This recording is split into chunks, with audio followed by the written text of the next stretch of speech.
that and started running with it.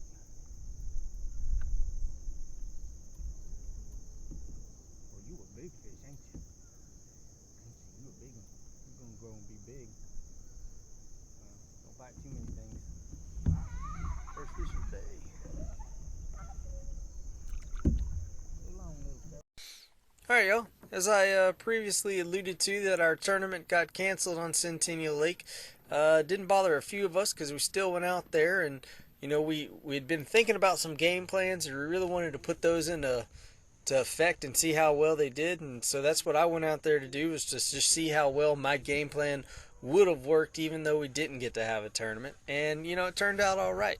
Another thing I'm trying to do in this video is to pair some audio from an audio recorder that I bought to see if I couldn't generate some better sound for you guys and maybe talk while I'm actually out there fishing.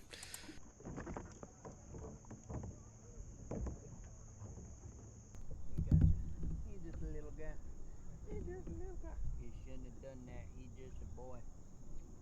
He's just a boy. I'm just a boy.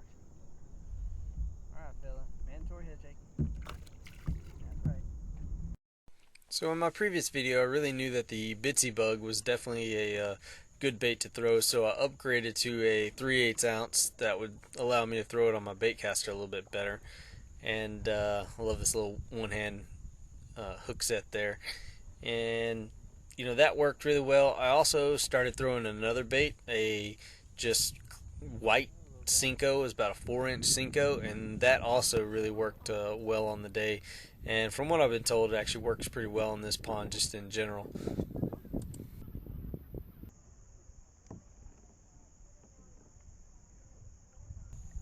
You know, coming up here is a very weak hook set, but just goes to show that a wacky rig can still bring in a fish even with a weak hook set. I didn't even realize that I had a fish. I was just kind of like, maybe that's a fish.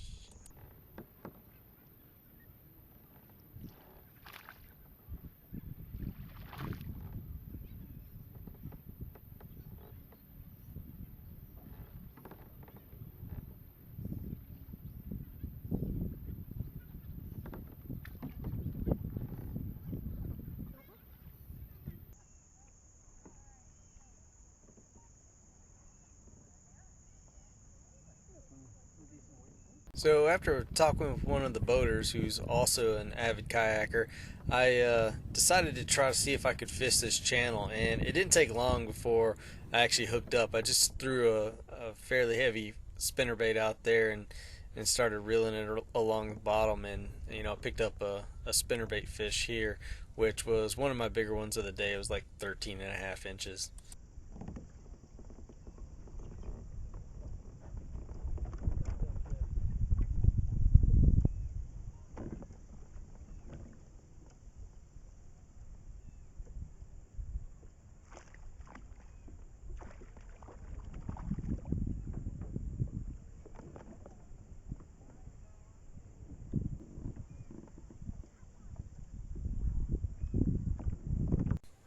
So I told you I'd always point out what I think are slayer fishes, and you know, this is why I bought this boat. I bought it so that I could come into an area, I could target that area, I could position myself and throw how I wanted to that area, and you know, back up, slow myself down instead of just drifting in.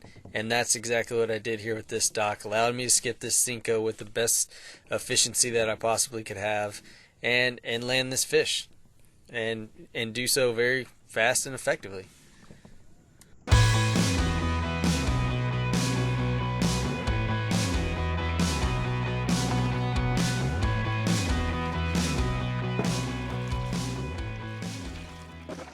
Alright, y'all, so thanks for watching. Hey, thanks for subscribing. You guys are really making it a lot of fun, and if you haven't subscribed, please do so, and have a good one.